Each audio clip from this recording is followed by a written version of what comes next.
बिस्मिल्लाहिर्रहमानिर्रहीम। मेरा नाम है आतिफ रियाज शायद, और एक और इंटरेस्टिंग टॉपिक के साथ आपकी खिदमत में हम दोबारा हाजिर हैं। आज का टॉपिक बहुत ही इंटरेस्टिंग और ख़ास तौर पे पेरेंट्स के लिए है। आज हम जिस टॉपिक पे बात कर रहे हैं वो है टीन एज डिप्रेशन। जी, हम टीन एजर्स के अंदर जो डिप्रेशन है आज हम उसके ऊपर बात करेंगे। हम में से बहुत सारे लोग समझते हैं कि जो डिप्रेशन है वो शायद अडल्ट्स में है, लेकिन बड़ी तेज़ी के साथ जो डिप्रेशन है वो बच्चों में भी बढ़ता जा रहा है। लेकिन मसला ये है कि हम समझते नहीं हैं। हम शायद समझते हैं कि वो बड़ों को या एक आदमी जिसके ऊपर घर की ज़िम्मेदारी है और वो अपने घर और मामलात को प्रॉपर तरीके से हैंडल नहीं कर पा रहा, तो डिप्रेशन सिर्फ उसी को हो सकता है। बट टीन एज के अंदर भी डिप्रेशन जो है बहुत तेज़ी के साथ बढ़ता जा रहा है। तो आज हम इस चीज़ के ऊपर बात करेंगे कि किस तरीके से आप अपने बच्चे की एक्टिविटीज़ को मॉनिटर करें, कितना क्लोजली मॉनिटर करें, और सिम्टम्स क्या हैं, कैसे आपको पता चलेगा कि आपका बच्चा जो है वो डिप्रेशन का शिकार है या नहीं है। सबसे पहली और इम्पॉर्टेंट चीज़ मैं उसका जिक्र करना चाहूँ कि डिप्रेशन वैसे तो एक मुसलमान को बिल्कुल भी नहीं होना चाहिए। अगर वो तवक्कल किए हुए है किसी चीज़ के ऊपर, अगर तो उसको पता है कि मायूसी कुफर है, अगर उसको मालूम है कि उसने अपनी ज़िंदगी में कोशिश करते रहना है, और अगर किसी चीज़ को हासिल करने के लिए वो स्ट्रगल कर रहा है और वो चीज़ उसको हासिल नहीं हो रही, तो उसके लिए कोशिश करते रहना और हर मुश्किल के साथ आसानी है। और इस तरह की बहुत सारी हमारे दीन के अंदर ऐसी चीज़ें शामिल हैं कि अगर आप इस पे अमल पैरा हैं और आप इन चीज़ों को समझते हैं, अगर आप नमाज़ पढ़ते हैं, अगर आप अल्लाह से मुखातिब हैं, कम्युनिकेट कर रहे हैं, अगर आप ख़ुद को टाइम दे रहे हैं, हमारे दीन का ख़ासा है कि आप अपनी इनर को पहचानें, आप अपने आप से बात करें और अपने आप से सॉल्यूशंस मांगें और चीज़ों को एंथुसियाज्म के साथ दोबारा से एक्टिवेट होकर दोबारा से चीज़ों को करें। मेरे ख्याल से डिप्रेशन अडल्ट में भी होना नहीं चाहिए। मगर आजकल बहुत ज़्यादा हम देख रहे हैं कि जैसे-जैसे दुनिया ग्लोबल विलेज बनती जा रही है, जैसे हम लोगों के साथ बहुत ज़्यादा कनेक्ट है, वैसे-वैसे हम अपने साथ डिस्कनेक्ट हो रहे हैं, और इसके रिज़ल्ट में डिप्रेशन ना सिर्फ अडल्ट्स में बल्कि अब बहुत तेज़ी के साथ टीनेजर्स में भी बढ़ता जा रहा है। इसको डिस्कस करना, इसके सिम्पटम्स को आइडेंटिफ़ाई करना और इसका हल जो है इसके ऊपर बात करना मेरे ख़्याल से बहुत ज़रूरी है। तो चलें हम इसको स्टार्ट करते हैं। सबसे पहले हम इस चीज़ के ऊपर बात करते हैं कि आया अगर आपका बच्चा कुछ ऐसी चीज़ें वो कौन-सी कर रहा है कि अगर आप उसको क्लोज़ली मॉनिटर करें और ये चीज़ें अगर आपका बच्चा कर रहा है, तो इसका मतलब है कि आपका बच्चा जो डिप्रेशन है उसके अंदर जा रहा है या वो तन्हाई का शिकार है। तो कौन-सी ऐसी चीज़ें हैं जो उसको डिप्रेशन में मुब्तला किए हुए हैं।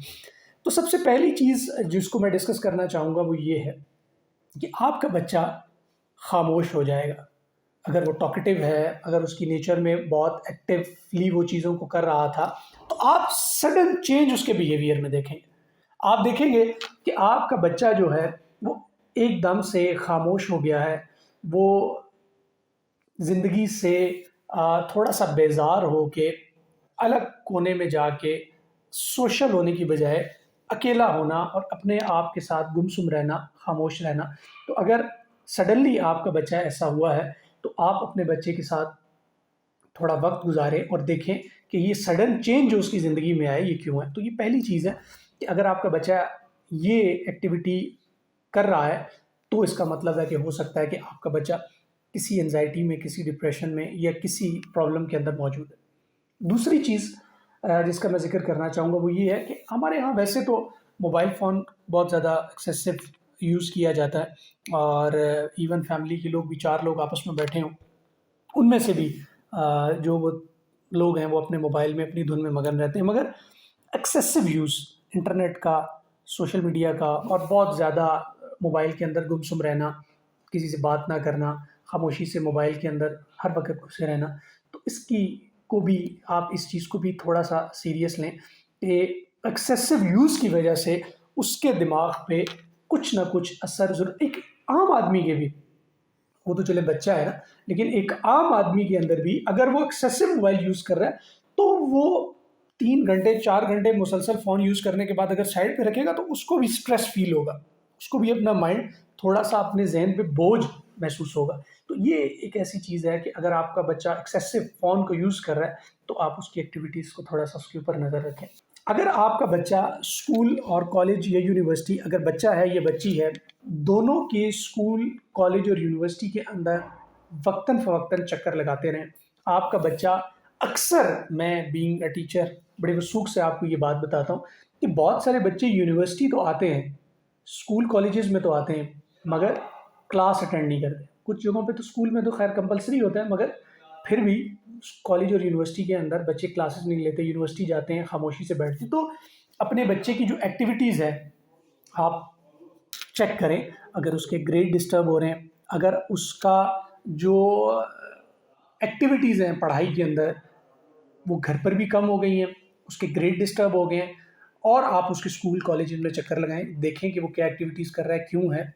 हो सकता है कि वहाँ पर कुछ बुलिंग उसके साथ हो रही है, कुछ ऐसी एक्टिविटीज़ हो रही हैं कि जिसकी वजह से वो थोड़ा-सा स्ट्रेस में है। होता है, बाज़ बच्चे बहुत शार्प होते हैं, बहुत एक्टिव होते हैं, अपनी चीज़ों को अपनी ज़िंदगी के अंदर बहुत अच्छा परफ़ॉर्म कर रहे होते हैं, और कुछ जो होते हैं वो बेचारे थोड़े से, उनमें कहीं न कहीं कुछ चीज़ों की ऐसी कमी होती है, लेकिन वो शरारती बच्चे उनकी वो चीज़ पकड़ के और उस पे बार-बार उसको पॉइंट आउट करके और उन एक्टिविटीज़ को करके उसको डिप्रेस करते हैं, उसको स्ट्रेस में ले जाते हैं, और वो ये समझता है कि मैं आम लोगों की तरह नहीं हूँ, मैं इसमें पार्टिसिपेट नहीं कर सकता, मैं इसमें अच्छा नहीं हूँ, मैं इन एक्टिविटीज़ में इन्वॉल्व नहीं हूँ, तो मेरी शायद बहुत ही ज़्यादा मैं अपनी ज़िंदगी में कुछ कर नहीं पाऊँगा, कुछ अचीव नहीं कर पाऊँगा। तो वो वक़्ती तौर पे बच्चों की शरारत होती है, मगर बहुत सारे बच्चों की ज़िंदगी और उनके करियर को ख़राब और बर्बाद कर सकती है। लिहाज़ा आप, अगर आपका बच्चा स्कूल के ग्रेड्स में डिस्टर्ब है और आपकी एक्टिविटीज़ उसने स्कूल की और पढ़ाई में उसने अचानक से उसमें कमी आप देख रहे हैं, तो भी आप अपने बच्चे पे जो है वो नज़र रखें। आपका बच्चा डिप्रेस, एंग्ज़ायटी में हो सकता है। इसके अलावा आप अपने बच्चे को थोड़ा-सा देखेंगे कि आपका बच्चा अगर तो अच्छा हेल्दी था और उसके बाद वो वीक होना शुरू हो गया है, वो डाइट प्रॉपर नहीं ले रहा, वो खाना प्रॉपर नहीं खाता, और वो उसका वेट जो है वो तेज़ी के साथ गिरता जा रहा है, और आप उसको थोड़ा-सा मॉनिटर करें कि अगर वो ड्रग्स ले रहा है, ये प्रॉब्लम बहुत ज़्यादा कॉमन होता जा रहा है। यूनिवर्सिटीज़ के अंदर ये चीज़ बड़ी कॉमन प्रैक्टिस है, कॉलेजेस के अंदर ये बड़ी कॉमन प्रैक्टिस होगी। तो आपका बच्चा अगर सिगरेट पीने लग गया है या कुछ इस तरह की एक्टिविटीज़ में इन्वॉल्व हो रहा है, तो हंगामी बुनियादों पे आपको इसके ऊपर एक्शन लेना चाहिए। सम टाइम तो दोस्ती यारी में और शुगल मेले में वो स्टार्ट कर देते हैं, लेकिन अक्सर औक़ात बच्चे ड्रग्स की उस वक़्त उस तरफ जाते हैं कि वो ज़हनी तौर पे इतने ज़्यादा डिप्रेस होते हैं कि उस सुकून के लिए कुछ ड्रग्स लेते हैं, वक़्ती तौर पे सुकून के लिए, और बाद में वो उनकी हैबिट बन जाती है। तो अगर वो ड्रग्स ले रहा है, सिगरेट पीना शुरू हो गया है, तो आप उसकी एक्टिविटीज़ को मॉनिटर करें कि इसके पीछे क्या रीज़न्स है, क्या वो डिप्रेस या एंग्ज़ायटी का शिकार तो नहीं। एक और प्रॉब्लम जो कि आपको बच्चों में कॉमन नज़र आएगा अगर वो डिप्रेशन और एंग्ज़ायटी का शिकार है, तो सोना बहुत शुरू कर देंगे। बहुत उनका जो पैटर्न है ज़िंदगी का वो बिल्कुल चेंज हो जाएगा, क्योंकि वो ज़िंदगी के अंदर बहुत सारी ऐसी चीज़ें जो उसके चैलेंजेस हैं, उनसे भागने के लिए, फ़रार हासिल करने के लिए अपने आप को किसी खामोशी में बेड पे सोने से, यानी कि उनको फेस करने से घबराएँगे और भागेंगे, और पैटर्न उनका बड़ा चेंज हो जाएगा। रात देर तक जागते रहना, खामोश अपने साथ वक़्त गुज़ारना, खामोशी के साथ ही वो रात भर जागते रहेंगे, दिन भर सोते रहेंगे, और अगर उसका स्लीपिंग पैटर्न डिस्टर्ब है, अगर उस बच्चे का आप देखेंगे कि उसकी रूटीन, उसका खाना-पीना अगर चेंज है, तो ये हो सकता है कि आपका बच्चा डिप्रेशन या एंग्ज़ायटी में हो। बहुत सारे प्रॉब्लम्स हमने आइडेंटिफ़ाई किए, अब हम बात करते हैं कि सॉल्यूशंस पे। सबसे ज़्यादा इम्पॉर्टेंट चीज़ ये है कि अगर आप अपने बच्चे के अंदर इस तरह की एक्टिविटीज़ देखें, तो क्या ऐसे हंगामी बुनियादों पे कुछ स्टेप्स एज़ अ पेरेंट आपको फ़ौरन लेने चाहिए, और आपने अपने बच्चे की उन चीज़ों को फ़ौरन से उसको हेल्प आउट करके उसको उस ट्रॉमा से, उस डिप्रेशन से, एंग्ज़ायटी से बाहर निकालना चाहिए। सबसे पहली और इम्पॉर्टेंट चीज़ जिसका मैं ज़िक्र करना चाहूँगा वो ये है कि देखें, अगर आपका बच्चा साइकोलॉजिकल डिस्टर्ब हो रहा है, अगर आप उसको साइकियाट्रिस्ट के पास लेकर जाएँगे, अगर आप वो डॉक्टर उसके कुछ मेंटल, फिज़िकल टेस्ट लिख कर देता है और आपको कुछ रिकमेंड करता है, पहले तो इस चीज़ को समझने की कोशिश करें कि अगर आपका बच्चा डॉक्टर के पास जा रहा है, तो इसका मतलब ये नहीं है कि आपका बच्चा पागल है, या आपका बच्चा जो है वो एक टैबू सा बन गया कि बस हाँ, हमारा बच्चा साइकोलॉजिकल, ये हो ही नहीं सकता, ये बिल्कुल रिलैक्स रहें, आप उसको हेल्प आउट करें, उसके साथ जाएं डॉक्टर के पास उसको लेके, वो आपको बताएगा कि आपका बच्चा किस स्टेज पे है, क्या काम। और फिर ना सिर्फ डॉक्टर के पास लेके जाएं, बल्कि डॉक्टर जो रिकमेंड कर रहा है उसके साथ ताउन करें। अगर वो कोई टेस्ट आपको बता रहा है या कुछ ऐसी एक्टिविटीज़ वो आपको बता रहा है कि जिसमें आपने सबसे ज़्यादा अपने बच्चे के साथ वक्त गुजारना है उसकी चीज़ों को, तो खुदारा आप अपने डॉक्टर के साथ उसकी जो भी अपने बच्चे को हेल्प आउट करने के लिए डॉक्टर के साथ ताउन करें और अपने बच्चे के साथ वो वक्त गुजारें, और जो भी एक्टिविटीज़ डॉक्टर ने आपको बताई हैं उस पर सख्ती से अमल पैरा हूँ। तो सबसे पहली और इम्पॉर्टेंट चीज़ ये है कि अगर आपका बच्चा डॉक्टर के पास जाने से, कंसल्ट करने से बेहतर होता है, तो प्लीज़ इसमें बिल्कुल भी हेजिटेट ना किया। दूसरे नंबर पे मैं जो चीज़ कहना चाहूँगा, हमारे यहाँ डिप्रेशन, एंजाइटी, जैसे मैंने बहुत शुरू में भी जिक्र किया कि क्यों इतना ज़्यादा बढ़ता जा रहा है, क्यों मैं तो कहता हूँ बीइंग मुस्लिम, अगर आप मोमिन हैं तो आपको तो डिप्रेशन होना ही नहीं चाहिए, एंजाइटी होनी ही नहीं चाहिए। मगर मसला ये है कि जब हम अपने आप को नेचर से बाहर निकालते हैं, कुदरत ने जो कवानीन बनाए हैं, जब हम उन कवानीन को तोड़ते हैं, जब हम उन कवानीन से बाहर निकलते हैं, तो सर इन डिप्रेशन और एंजाइटी को छोड़ के और भी बहुत सारी बीमारियां और बहुत सारी चीज़ें जो हमारी ज़िंदगी में दाखिल होती हैं। क्या अल्लाह ताला ने रात सोने के लिए नहीं बनाई? क्यों हम रात देर देर तक जागते रहते हैं? हम सब मोबाइल फ़ोन के अंदर घुसे रहते हैं। फिर हमने रात के टाइम जो, चले सब बिजी हैं, नाश्ता, चले नाश्ते को भी छोड़ दें, लेकिन डिनर तो एटलीस्ट एक टेबल पे बैठ के सब मिलजुल के कर सकते हैं ना। जब आप रात का टेबल अपने बच्चों, एक टेबल के ऊपर डिनर अपने बच्चों के साथ करेंगे और वो कुछ आपके साथ शेयर करेंगे, आप उनके साथ शेयर करेंगे, क्या वो फैमिली को कोई ब्लैकमेल कर सकता है? उसके बच्चे किसी को डिप्रेशन में लेकर जा सकता है, एंजाइटी में लेकर जा सकता है? अगर पेरेंट्स खुद अपने बच्चों के साथ एक दोस्ती, एक बॉन्डिंग, एक गपशप, वीकेंड आउटडोर एक्टिविटीज़ कर रहे होंगे, तो क्या उनका बच्चा डिप्रेशन में जा सकता है? वो अपने बच्चे को वक्त देना रात के डिनर पे, टेबल पे या आउटडोर एक्टिविटी का मतलब ये है कि आप अपने बच्चे की एक्टिविटीज़ को क्लोजली मॉनिटर कर रहे हैं। अगर अपने बच्चे को वक्त नहीं दे रहे, कुछ भी मत करें। रात का डिनर एक टेबल पे वेट करें। आपका बच्चा, अगर आप बीइंग अ पेरेंट, आपके ऊपर इतनी रिस्पॉन्सिबिलिटी है अपनी फैमिली को रन करना, अगर आप 8 बजे तक घर के अंदर मौजूद हैं, तो आपका बच्चा आपके खाने के टेबल पर मौजूद क्यों नहीं है? बहुत बड़ा क्वेश्चन मार्क है।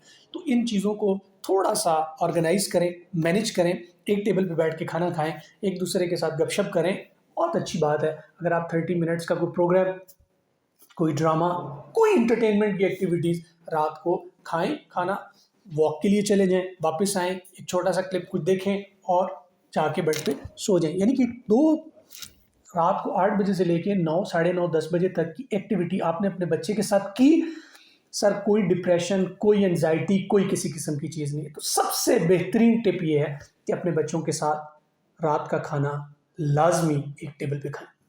नंबर 2, आउटडोर एक्टिविटीज़ बहुत ज़्यादा इंपॉर्टेंट होती है। फिजिकल एक्टिविटीज़ जब तक आप नहीं करेंगे, देखिए हेल्दी बॉडी में हेल्दी माइंड, कितनी दफ़ा आपने सुना है, पढ़ते भी हैं, बच्चों को पढ़ाया भी जाता है, सर अमल कितना कर रहे हैं? क्या हम फिजिकल एक्टिविटीज़ खुद कर रहे हैं? सर मैं सिगरेट पी रहा हूँ तो मैं अपने बच्चे को कहूँ बेटा तुमने सिगरेट नहीं पीना, इसके ये नुकसान है, क्या वो सिगरेट छोड़ेगा? कभी भी नहीं छोड़ेगा, बल्कि आपको देख के वो भी इस आदत का शिकार होगा। बच्चे, आप उनको कुछ कहते हैं, वो शायद उस पर असर उनका कम होगा, लेकिन जो आप कर रहे हैं ना, अनइंटेंशनली वो चीज़ें आपके बच्चे अडॉप्ट करेंगे। अगर आप हर वीकेंड पे उनको कभी हाइकिंग पे लेके जा रहे हैं, कभी आप उनको क्रिकेट खेलने लेकर जा रहे हैं, कभी आप फुटबॉल खेलने के लिए जा रहे हैं, तो जब आपका बच्चा आपके साथ रेगुलर बेसिस पे फिजिकल एक्टिविटी करेगा, तो आपका बच्चे का जब हेल्दी, फिजिकली वो हेल्दी होगा, तो हेल्दी बॉडी के अंदर हेल्दी माइंड होता है। ये हमने बहुत बार पढ़ सुन रखा है, अमल हम नहीं करते।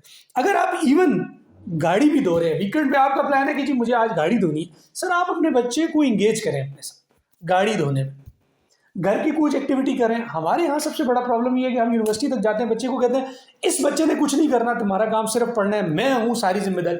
सर बच्चा अपाहिज कर रहे हैं आप उसको मेंटली भी डिस्टर्ब अपाहिज कर रहे हैं, आप उसको फिजिकली भी अपाहिज कर रहे हैं। आप बच्चे को रफ एंड टफ रखें, सख्त ट्रेनिंग। अच्छा, आर्मी के स्कूल्स के अंदर नॉर्मली चूँकि हमारी अपब्रिंगिंग जो है वो फैमिली जो है वो आर्मी से थी और इस तरह के माहौल में हुई है, तो यूनिट्स के अंदर हमने एक चीज़ बड़ी कॉमन देखी कि यूनिट्स के अंदर जहाँ पे ट्रेनिंग एरिया होता था वहाँ पर लिखा होता था सख्त सिखलाई आसान लड़ाई। इसका मतलब ये है कि ट्रेनिंग इतनी हार्ड कि जब आप लड़ने के लिए मैदान में जाएंगे तो आपको बहुत इजी लगेंगी चीज़ें। तो लिहाजा पेरेंट्स का ये काम है कि अपने बच्चे की ट्रेनिंग सख्त करें। खुदा के लिए इस बात को छोड़ दें इन चीज़ों को कि आपने अपने बच्चे को दुनिया की हर फैसिलिटीज़ उसके डोर स्टेप पे ला के रख देनी है, उसको दुनिया की इतनी आसाइशें, इतनी चीज़ें दे देनी है कि आपने जो ज़िंदगी में वो चीज़ें फ़ेस की हैं मेरा बच्चा ये फ़ेस ना करें। खुदा के लिए आप अपने बच्चे पे जुल्म कर रहे हैं, आप उसको अपाहिज कर रहे हैं। फिज़िकल एक्टिविटीज़ में उसको इन्वॉल्व करें, आउटडोर एक्टिविटीज़ में उसको इन्वॉल्व करें, अपने साथ बहुत सारी एक्टिविटीज़ में जब आप इन्वॉल्व करेंगे, सर ये डिप्रेशन एंजाइटी ना आप में रहेगा ना आपके बच्चों में रहेगा। उम्मीद करता हूँ आज के प्रोग्राम में आपने बहुत सारी अच्छी बातें सीखी होंगी। अपना फीडबैक ज़रूर शेयर करते रहा करें, और आप चाहते हैं कि किसी नए टॉपिक्स के अंदर जो है वो उसके ऊपर हम बात करें तो हमारे साथ ज़रूर शेयर किया करें। अपना बहुत सा ख्याल रखें। अगले किसी प्रोग्राम में आपसे दोबारा मुलाकात होती। अल्लाह हाफ़िज़।